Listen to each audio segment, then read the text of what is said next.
Starting this bulletin with news from the United States, President Biden received his third dose of the COVID-19 vaccine, this time for a booster shot, days after the United States approved the Pfizer boosters for Americans who are above the age of 65.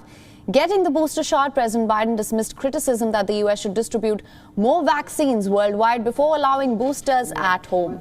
Millions of Americans will be eligible to get their third dose of immunization from the virus, while there are millions worldwide who do not have even access to the first dose. We are helping, we're doing more than every other nation in the world combined.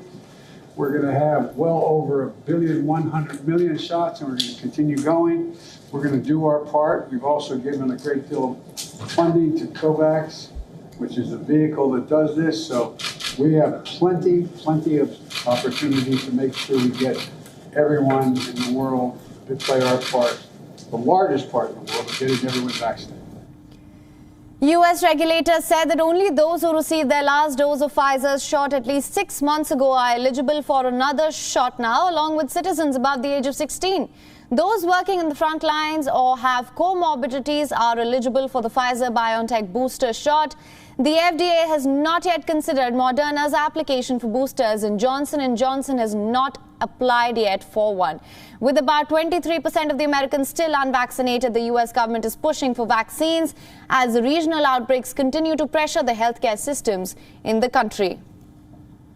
And our correspondent, Ira Spitzer, sent us this report from San Francisco. Let's listen in.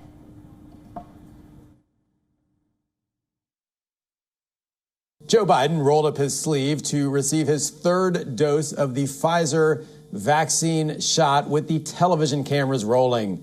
The 78-year-old president's booster shot comes less than a week after U.S. officials approved boosters for the Pfizer vaccine, specifically for people over 65, those with underlying health conditions, residents of long-term care facilities, as well as people whose jobs put them at a higher risk of exposure.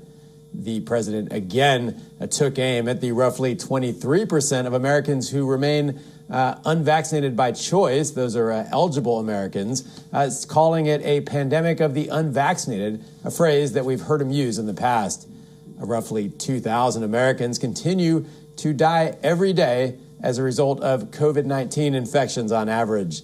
When asked by a reporter about criticism, the U.S. has approved booster shots while much of the world is still waiting for any coronavirus vaccines. Biden responded to that, rejecting that criticism and claiming that the U.S. is doing more than all the other nations combined to get vaccinations to countries who are having trouble getting them.